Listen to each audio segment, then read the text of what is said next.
Good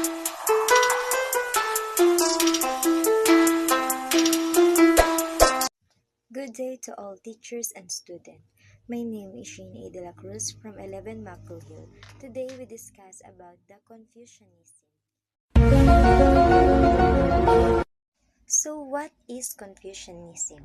Confucianism is an ancient religion in China and the most common Chinese term for what Westerners is called Confucianism.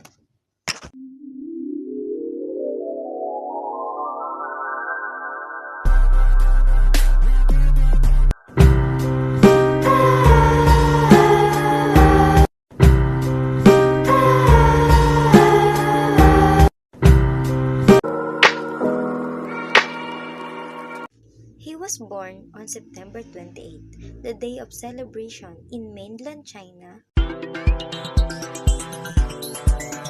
Hong Kong, and Singapore.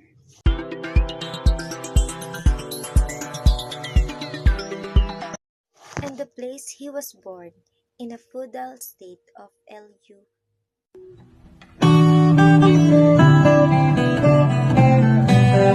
Confucianism focuses on importance of personal ethics and morality.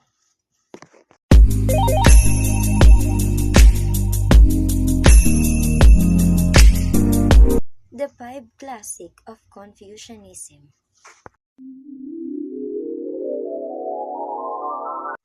First is the Book of Document. Book of Document is often considered the first narrative history of an ancient China. Book of Odes. Book of Odes is comprised of 305 poems dealing with range of issues including love and marriage, agricultural concerns, daily lives, and war.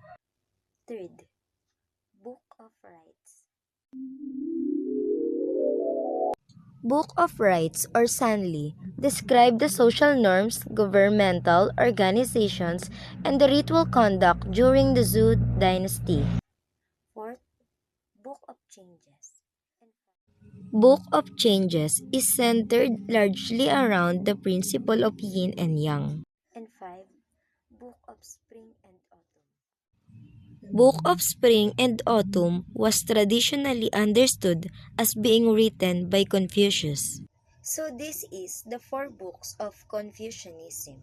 The Great Learning is a guide for moral self-cultivations. Analects or Lunyu is a collection of Kongzu, teaching and discussions with disciples.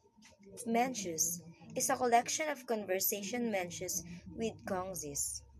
And the doctrine of the mean focuses on following the way, acting in accordance with what is and natural, but acknowledge that people are.